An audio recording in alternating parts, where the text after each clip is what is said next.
Sampeyan teko kono karo teko kene kok beda nggih. Kok beda piye? Apane sing beda kok kono karo Sampeyan kok kaya kucing kok tangane loro ning kono.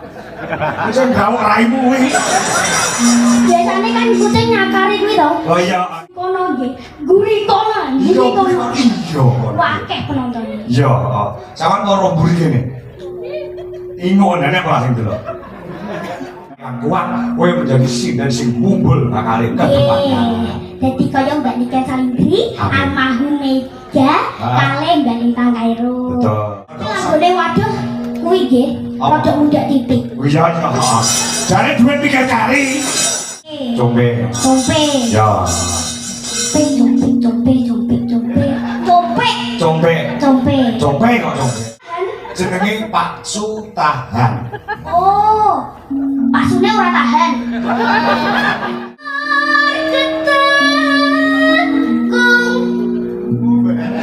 Ngapain sih?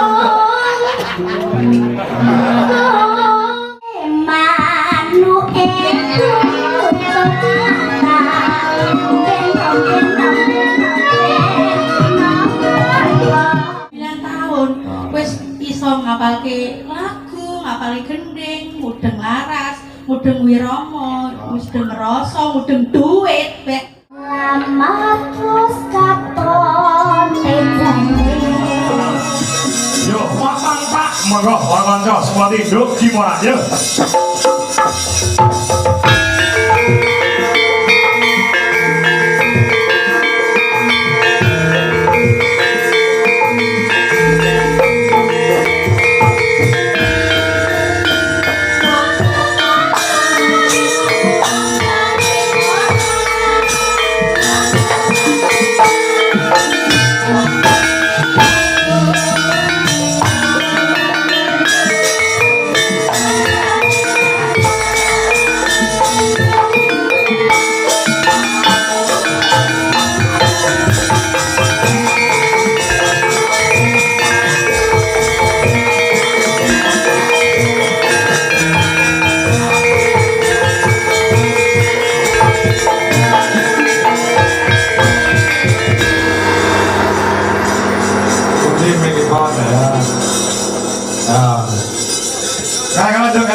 Kalau kayak jenenge tukang sone Pak Kakak sini Mbak Bandi.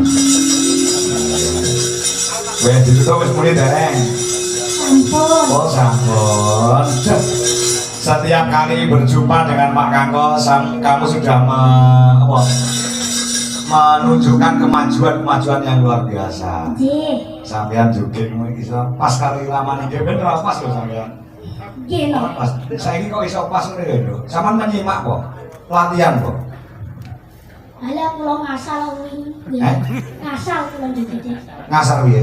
Ngasal. Asal to? Ngasal. Oh ngasal. Nggih. Oh ala asal ngoten mawon waton krungu dijogeti ngoten piye? Nggih. Wah, luar biasa. Kuwi jenenge ngerti wiraga, wirama karo wirasa. Nggih, nek sekolah kula enten. Oh, ngono. Ya syukur. Nggih, sugeng dalu Pak Dek. Sugeng dalu sayur, Dek. Sampeyan teko kono karo teko kene kok beda nggih. Kok beda piye? Apane sing beda kok kono karo kene kok beda apane? Maksude nggih. Maksude piye? Irunge ning kene rada mendhelep, ning kono rada napa? Wangi. Nggih. Oh. Bedane apa lho kok dene karo kono? Wong ngelokne irungku pesek ngono apa sampeyan? Nggih, no. Ora apa-apa. Pesek sing penting kena nggih ambekan. Arep ombangi lek ora kena nggih ambekan. Ya. Mati. Mati saja. Sampeyan yo ngono kok. Sampeyan nang desa Madukorono. Nah, Madukorono tak sawan kok iringan yo. Kuwi ana paribasan silep godhong ganyong. Nggih. Artinya apa? Ngerti lah? Silep godhong ganyong iki ngerti artine. Irunge mendelep, batuke nono. Dadi awake dhewe padha-padha le pesek. Nggih. Apa? Pesek ki ambekane malah ngirit kok. Iso suwi kok gitu. Nggih. Ah iya. Sampeyan ngerti lah, bengi iki ditimbali sowan sapa? Maksudnya? Maksudnya ditangkap sapa lho? 80 bener. Mbah Siran. Mbah Siran. Nggih. Kami sapa? Garwane Basiran asmane. Utami. Buparmi. Oh iya apa sampean? Buparmi. Heeh. Li kula ngomong Kolo. Kula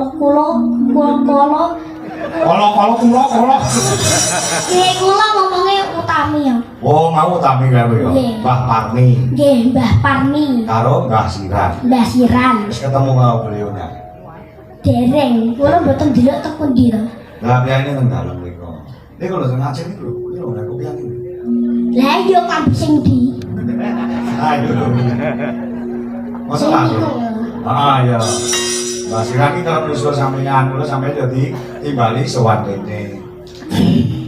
Guyu apa? Sampeyan kok kaya kucing kok tangane loro ning kono. Wis gawok raimu kuwi. Biasane kan kucing nyakari kuwi to. Oh iya, ngene ya. Gocekan dong iki gocekan. Oh, nggih. Jadi matur nuwun kali Mbak Siran. Nggih. Ayo matur nuwun piye dengan kata-kata. Matur suwun nggih Mbah Siran, Mbah Parmi, sampun nanggap kula mugi-mugi uripe sehat. Sik. Aja uripe, Nduk. Di bahasane sing halus. Mugi-mugi gesangipun. Oh nggih, mugi-mugi gesangipun Dipun paringi sehat, Nah, rezekine kuwatah, lancar. putra-putrine sehat, terus soleh Putune lan yo. solehah. Putune yo didongane. Putine. Putune. Putuno. Oh iya putune. Putune. Putu karo buyut wis duwe. Oh nggih. Nggih. Putu buyut sedaya mawon. Nggih. Dipun paringi soleh lan Solehah. Padahal iki gone sumumpit nggih. Oh iya. Tapi apa teko mburi kono nggih. Guri kono, nggih kono. Iya. Wakeh penontonnya. Iya. Sawan karo mburi kene. Ingon nenek ora sing delok. Nenek ora. Ra ketok. Iya. Saya pengen menyaksikan penampilan kamu selanjutnya. Nggih, mugi-mugi kula lancar ben boten ngecewakan masyarakat sini. Iya. Terutama tidak mengecewakan. Tidak mengecewakan Mbah apa? Mbah Siran kalian Mbah Parmi. Iya. Bayari sampean sing bayari beliaunya. Nggih. Oh, soalnya masalah bayaran yang buri ya. Oh iya. Didelok wong-wong ra pantes. Apa mendelik? Gaya. Saya kaya wong gerang. Bayaran yang buri bisa ngomong ora pantes. Nggih no. Bayaran dia keri sementing karya ya. Nggih. Kalau sampean sudah mulai dikenal dan sudah banyak yang mengidolakan sampean, ini bakal jadi akar yang kuat, kowe menjadi sinden sing mumbul bakal ke depannya. Jadi kaya Mbak Nika Salindri, almarhum Mega, kalih Mbak Lintang Kairo. Betul. Sore wis ngundang aja lali karo Pak Kakol ya. Nggih, tak mudune. Apa nih regane ta? Nggih. Iya, oke. Siap. Tapi langgone waduh kuwi nggih, rada mundak titik. Iya, iya. Jare duit pikir kari. Ya, ora masalah. Nggih. Samane berkarya dengan baik kerjamu iso munggah karepe dhewe. Siap. Siap toh? Siap. Nah, oke. Napa niki? Requestaken. Mbah Siran nyuwun didhisikne kutut manggung. Oke, siap. Oke, tapi kok lak tente dibantu kali Mbak Compe nggih. Combe, ora combe. Compe. Combe. Compe. Ya. Compe. Combe.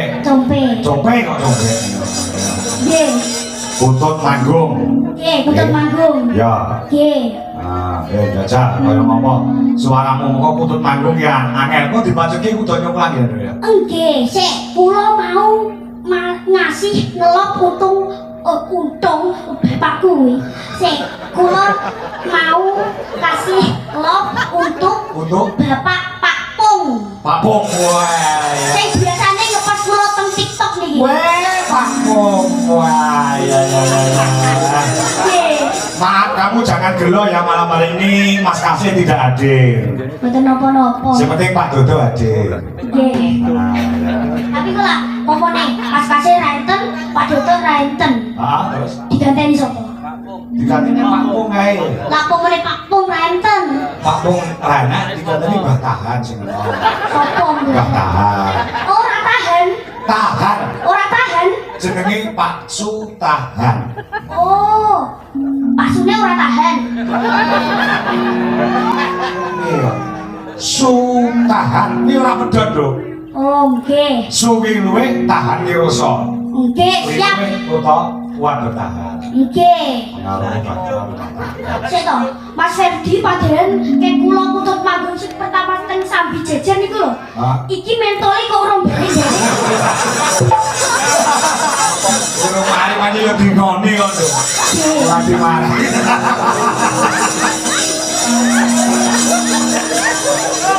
Kuwi gawan bayi yo. Nggih. Oh, gawan bayi.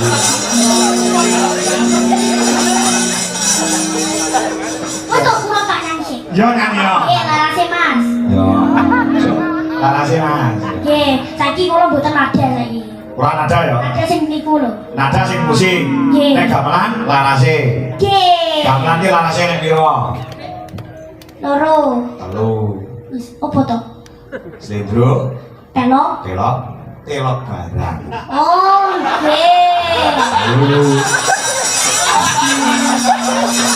Siapa kok pelok barang segini padahal? Ya kan barangnya enak ini.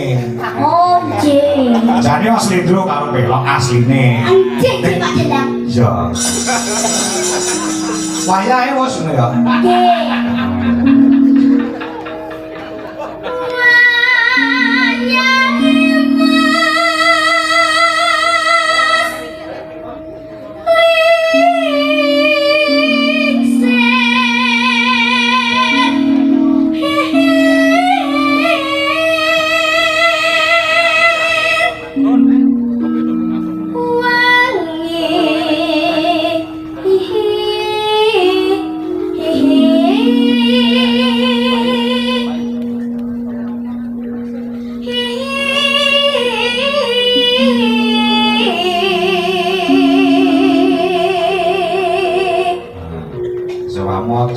Mikir lepas luar biasa.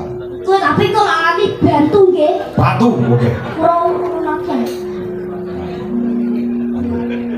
Barangku tutute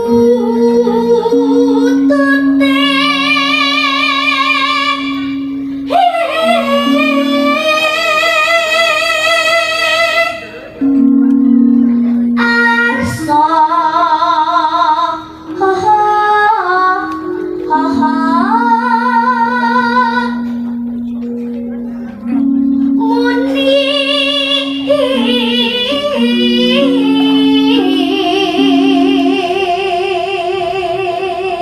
Luar biasa, Bapak Ibu sedaya niki pancen bocah ajaib lagi kelas 3 SD. kelas 4 Pak Dalam. Wis buka to. Nggih. Tak golek dokter. Kowe iki pengawak apa tipe kemil lho. Nggih. Tipe kemil iki sama lagi nembang itu segone metu. Beh, Nah, tapi gua aku dibagi ya, Bro. dipakai. Nah, itu dipakai Mas Freddy. Oke. Nah, ya terus. Neng pelah, haha, haha,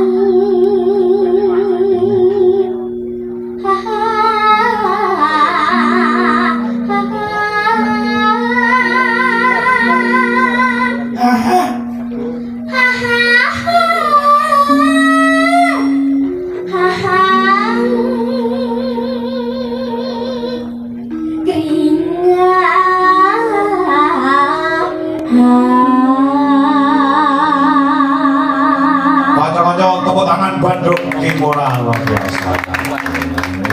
Ya, suaramu bisa menghipnotis penonton semini kae. Bareng sama nembang krungu suaramu kabeh menencep wis wedang disareke, rokok dimodok. Luar biasa tenan. Ayo terus.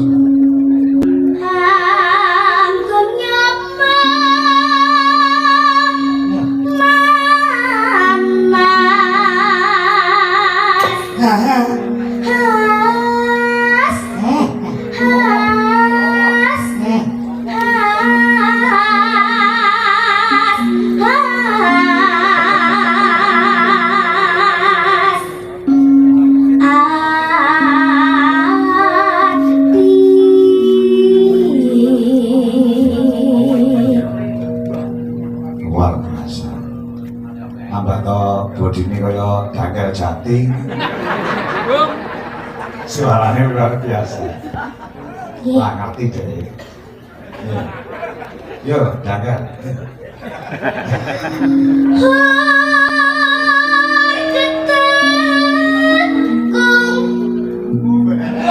Ngapain sih?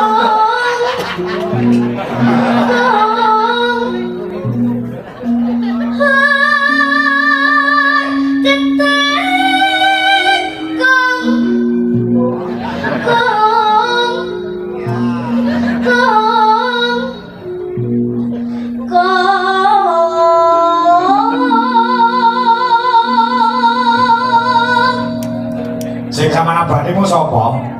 Iku sing gong. Abugo. Nggih. Ya, sing Abugo. Sing ngerti lah sampean jenenge sing Abugo sapa? Raketok. Jenenge niku Mas Togo. Mas Togo. Togo. Iya. Nah, celun. Mas Togo kok nyauri. Nah, celun. Celun. Mas Togo. Mas Togo. Ugi. Sing banter. Mas Togo. Mas Togo. Ugi. Mas Togo.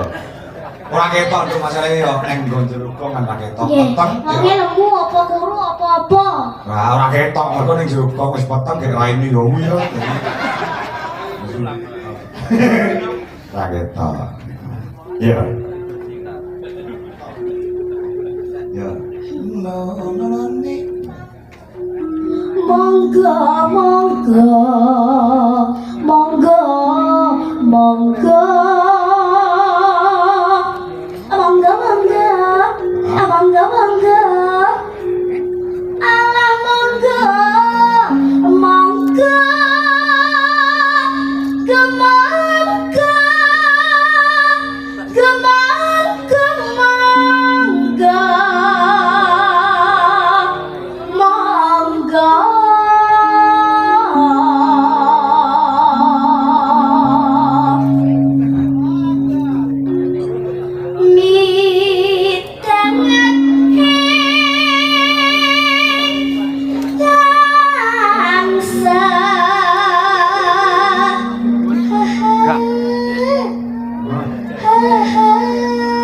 Iya.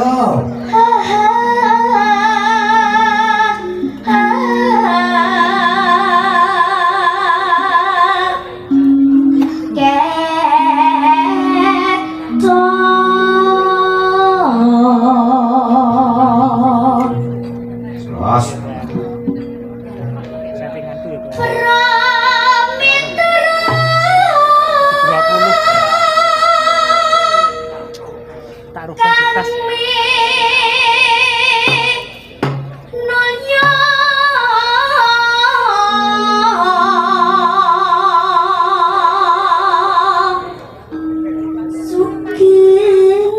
Lenggahipun Bang Sirang. Rawuhipun basiran Mbah Parmi. Iya. Mau siap-siap basiran arep nyawer tuh. Nggih, siang. Heeh. Berarti pirang? Bayaran plus sawer. Pirang ya? Nggih, penak. Jadi sama-sama tenan ya. Tapi kurang siji. Raja apa? Lah sampean rasa ngoni. Oh, aku ya kok nyawer. Yo nggih. Oke. Oh sik. Iya, iya.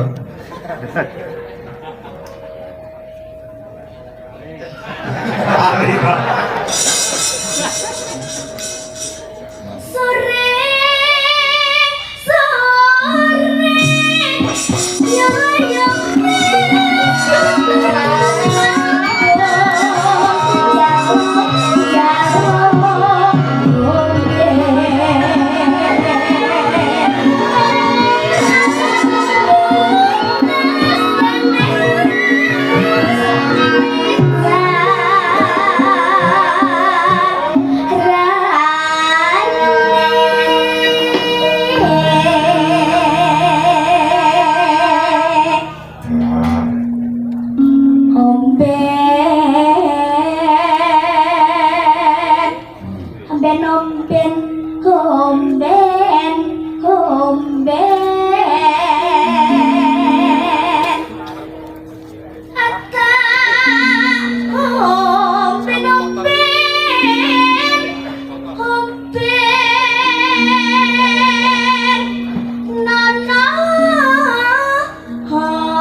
penampilan yang lek mau maca kok saya suwi, saya api, saya ayu tadi. Nggih. Si macai sapa? Ibu guru saya. Oh, ngoten. Nggih. Ini dikai abang-abang kaya pasti tunyo wong. Ini kita kata abang-abang jenenge apa? Pipi abang-abang jenenge apa? Blas on ya? Blas on. Berarti sindene sampean berarti ya dikaplongi wong. Kaya ngono ning abang lho. Oke. Ah, alise kaya lur geni. Jas. Yuk, lanjut.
sayang kaya ibu dan anak.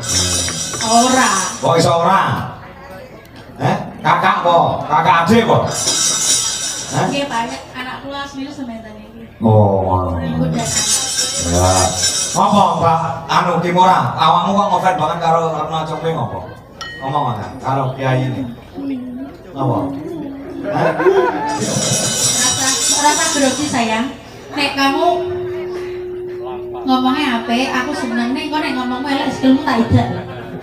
Ngomong elek apa? Contone. Misalnya ngeleng-ngeleng aku tak ijak skillmu. Aku mana sing mantan di sing tak loh nih. Yo aja kuwi mantanku lho.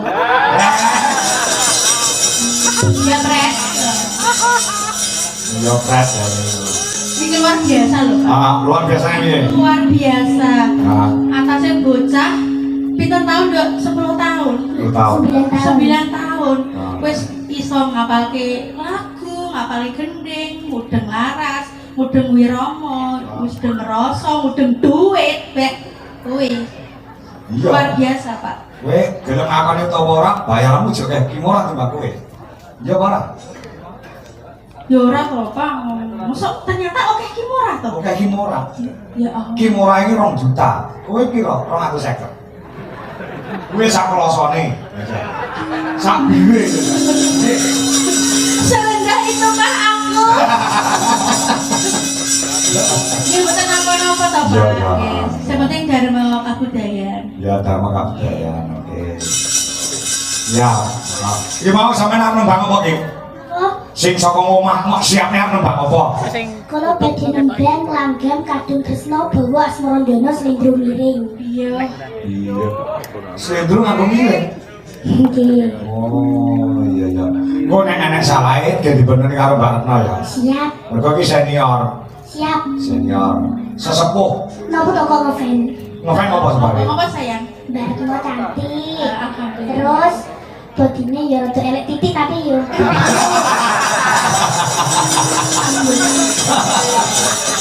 Anjir, bagus wes bagus. Ah. Terus bokonge cemok. Bokonge sima.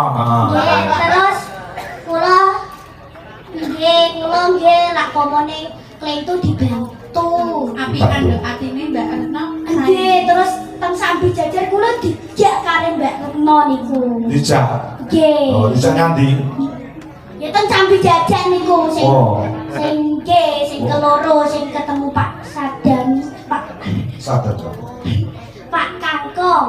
Oh, Pak Kakak kok pas ada busen iki. Nggih, kula iki lemot kula niki. Oh iya. Jajah ya. Nggih. Kok bar bawa rampung kowe basiran diaturi tindak panggung. Oke, siap. Kawer sampean wis disuratne duwite. Tenang, Tenang. tenang iya. Kula nembang musik sing apik. Kowe sak Nggih. nek salah ke diberi Mbak Retno. Nggih. Iya Kim. Iya Kim aku ya. Tapi nang kene mboten niku.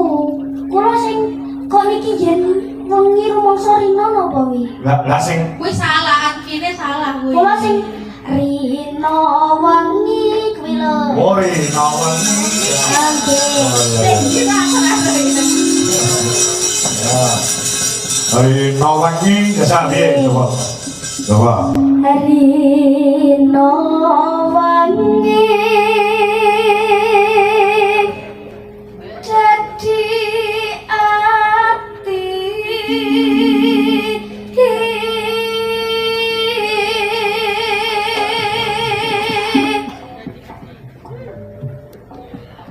tanpa dahar tanpa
iso. Iso lho Pak, bisa lho.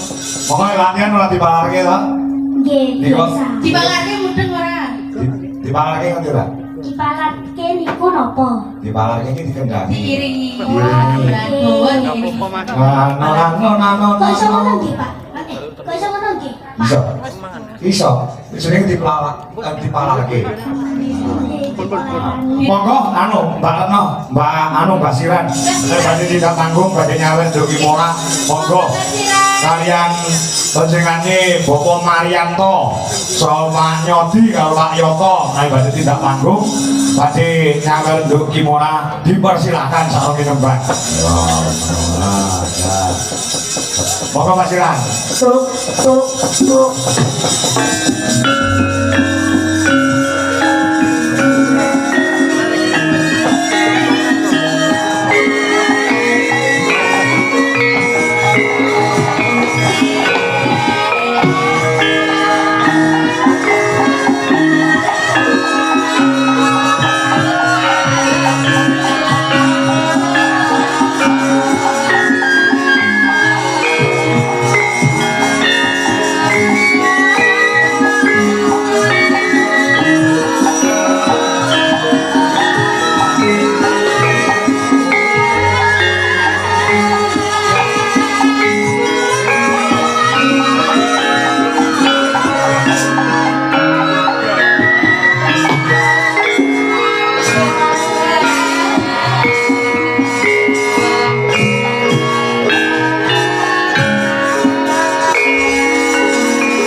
Sadaya sinden dipun sampeyan kalian Mbah Sira. Nggih. Wis nanggap jek nyawer. Nyawer yo. Ya. Cek segodo gasiran. Panjang umur sehat selalu, Mbak. Amin. Amin. Dasare gede dhuwur. Ya. Prasaja. Sederhana. Sederhana. Duwite akeh. Heeh. Senengane nyangoni wong. Kandhani kok. Lah iya.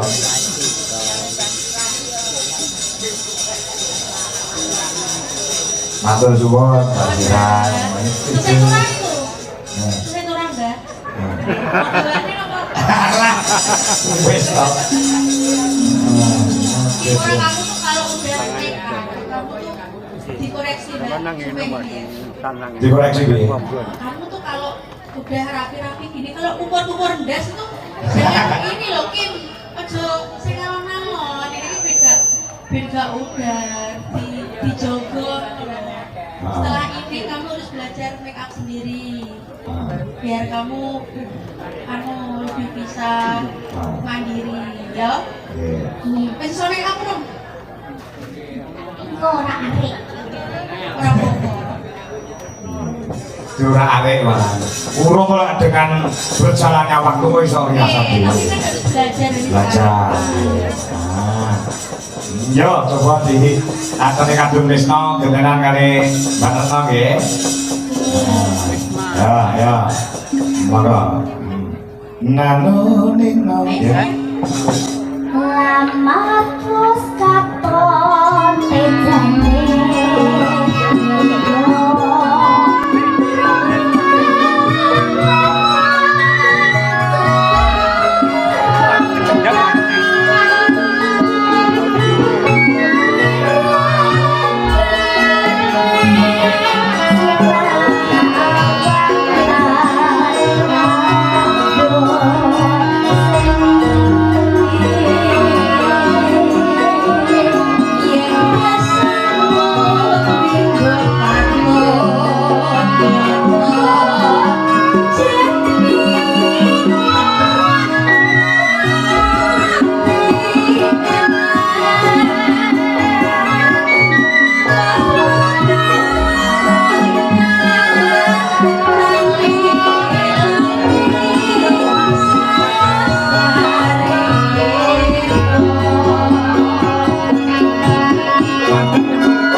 Lali, Pak Nyodi, Pak Yoto, malah badhe tindak manggung badhe nyawel, kula sumanggaaken kalih tetembangan, ya.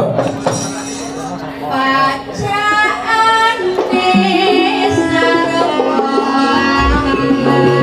Dangdute monggo, Pak Manca.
Iki sih ana bintang tamu saka Malang no. Oh ngono. Yo musike disiapke disupporti musik. Ya. Bintang tamu saka Malang ya. Nah ya. Mbak sapa mau jenenge lali ya. Bayu, ayo Bayu. Ya, amal iki aku nek karo jeneng wedok ki ora patek apa, kebantuk mancep ning dadaku jenenge wong wedok ki mung Dwi Kurniawati.